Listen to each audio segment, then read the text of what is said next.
আজ রাজ্যে ৬ বিধানসভা কেন্দ্র উপনির্বাচন চলছে। নৈহাটি, হারোয়া, মেদিনীপুর, তালডাংরা, সিতাই, মাদারিহাট এই ৬ কেন্দ্রের বিধায়করা লোকসভা ভোটে জিতে সাংসদ হওয়া আসনগুলি শূন্য হয়েছিল।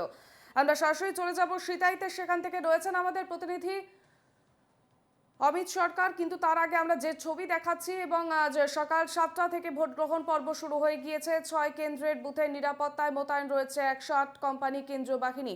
সিতাই হাই স্কুল থেকে সরাসরি রয়েছেন আমাদের প্রতিনিধি অমিত সরকার। অমিত, ৭টা বেজে গিয়েছে, ভোট গ্রহণ শুরু হয়ে গিয়েছে, কি ছবি সিতাইয়ে?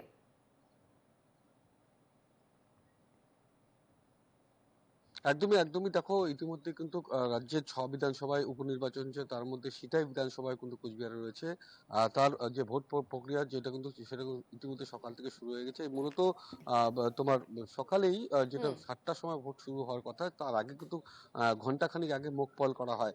সেখানে কিন্তু এই যে আমি ৬-এর ৬৫ নম্বর যে বুথ রয়েছে সিতাই বিধানসভা, সিতাই হাই স্কুলের মাঠে, সেখানে কিন্তু এসে দেখতে পেলাম যে চিত্রটা উঠে আসছে।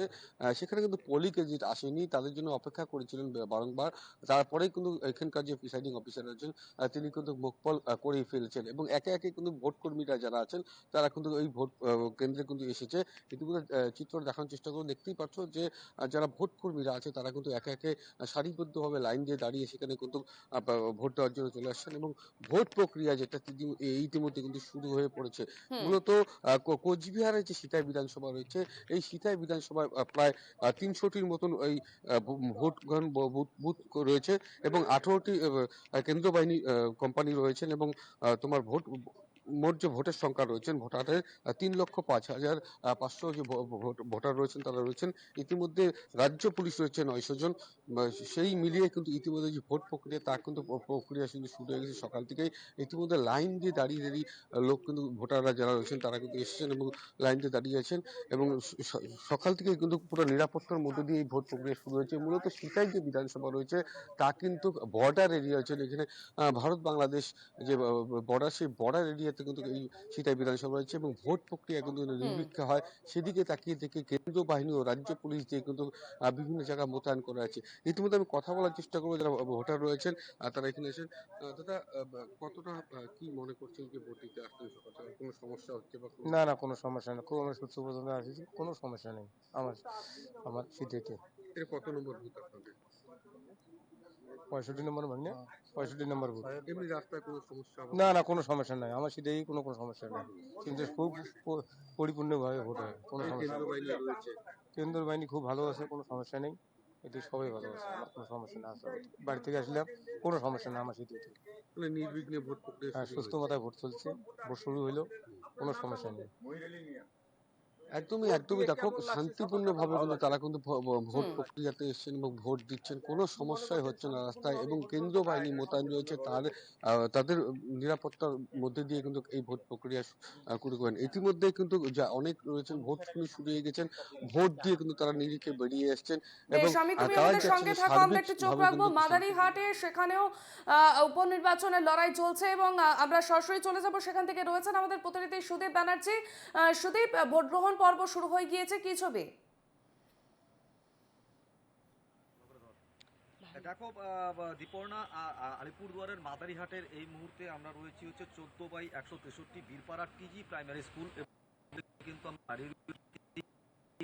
এই বিধানসভার উপনির্বাচনের কিন্তু ভোটের লাইন কিন্তু লম্বা পড়েছে, এবং সাধারণ মানুষ কিন্তু ভোট দিতে কিন্তু সকাল থেকে কিন্তু ভিড় জমাচ্ছে, এবং স্বাভাবিকভাবেই কিন্তু এক প্রকার কিন্তু এই ভোটকেও কিন্তু শান্তিপূর্ণভাবেই কিন্তু এখানে কিন্তু ভোট গ্রহণ প্রক্রিয়া চলছে।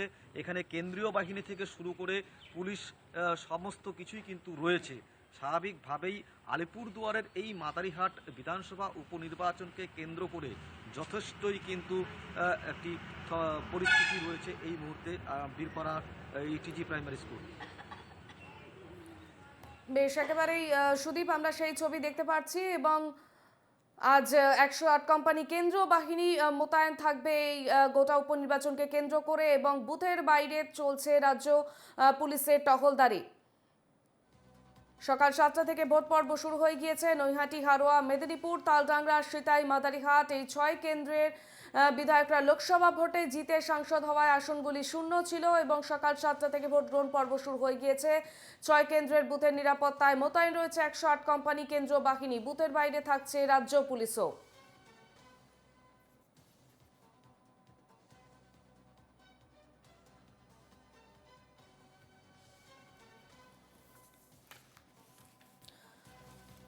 রাজ্যের 6 বিধানসভা কেন্দ্রে উপনির্বাচন চলছে এবং ভোট গ্রহণ পর্ব শুরু হয়ে গিয়েছে হারোয়া, নৈহাটি, মেদিনীপুর, তালডাংরা, সিতাই ও মাদারিহাটে। অবাধ ও শান্তিপূর্ণ নির্বাচনের লক্ষ্যে নির্বাচন কমিশন নিরাপত্তার সমস্ত রকম ব্যবস্থা মজুত রেখেছে এবং 6 বিধানসভার সব কটি বুথের নিরাপত্তায় কেন্দ্রীয় বাহিনী থাকছে এবং তার জন্য মোট 108 কোম্পানি কেন্দ্রীয় বাহিনী মোতায়েন করা হয়েছে। বুথের বাইরে রয়েছে রাজ্য পুলিশ আধিকারিক এবং কর্মীরা নিরাপত্তার দায়িত্বে থাকছেন।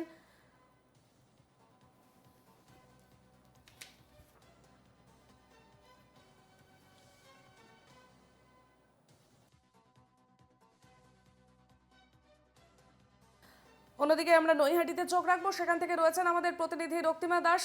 রক্তিমা, ভোট গ্রহণ পর্ব শুরু হয়ে গিয়েছে, 7টা বেজে গিয়েছে, কি ছবি নৈহাটি?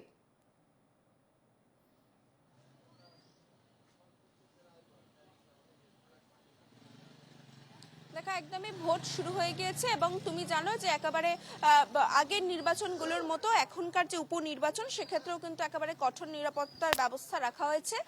তুমি জানো যে মোট 108 কোম্পানির কেন্দ্র বাহিনী থাকছে, তার মধ্যে নৈহাটির জন্য 13 কোম্পানির কেন্দ্র বাহিনী দিয়ে ভোট হচ্ছে এবং এই মুহূর্তে যে ছবিটা তুমি দেখতে পাচ্ছ নৈহাটির একটি কেন্দ্রের বাইরে থেকে যে ছবি তুমি দেখতে পাচ্ছ, ইতিমধ্যেই ভোট শুরু হয়ে গিয়েছে, সকাল 7টা থেকে ভোট হচ্ছে।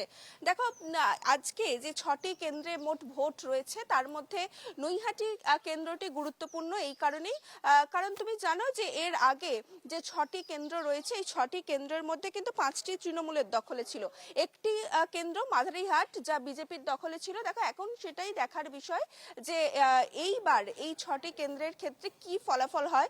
আর দেখো নৈহাটির এই কারণেই গুরুত্বপূর্ণ এইবারের ভোটে, কারণ তুমি জানো যে এই ভোটে নৈহাটি কিন্তু একটা সময় একেবারে বাম জমানার যখন আমরা দেখে এসেছি সেই সময় তাদের একদম দুর্গ বলা যায়, সেই জায়গা থেকে তৃণমূলের দখলে আসে নৈহাটি এবং তারপর থেকে দেখো সব সময় গুরুত্বপূর্ণ স্থান রেখেছে, কারণ এর আগেও আমরা দেখেছি বাম জামানের যখন রঞ্জিত কুণ্ডু ছিলেন তিনিও গুরুত্বপূর্ণ মন্ত্রী পদে ছিলেন। এরপর তৃণমূলের ক্ষেত্রেও পার্থ ভৌমিক, তিনি প্রথমে বিধায়ক, সাংসদ, মন্ত্রীও হয়েছেন। এখন যেহেতু বর্তমানে তিনি সাংসদ রয়েছেন সেই জায়গায় সনদ দে তিনি তৃণমূলের হয়ে লড়ছেন, সেই জায়গায় তারা তাদের গড় কতটা সামলে রাখতে পারে সেটাই কিন্তু এখন দেখা। যদিও এখনো পর্যন্ত যা কিছু রিপোর্ট রয়েছে সেই রিপোর্ট অনুযায়ী এখনো কিন্তু ভোট কিন্তু তৃণমূলের দিকেই যাবে এমনটাই মনে করা হচ্ছে। বেশ রক্তিমা, আমরা আবারও ফিরবো তোমার কাছে। আমাদের সঙ্গে ছিলেন 3 বিধানসভা থেকে আমাদের 3 প্রতিনিধি, মাদারিহাট থেকে সুদীপ ব্যানার্জি, নৈহাটি থেকে রক্তিমা দাস এবং সিতাই থেকে অমিত সরকার। তোমাদের 3 জনকেই আপাতত ধন্যবাদ।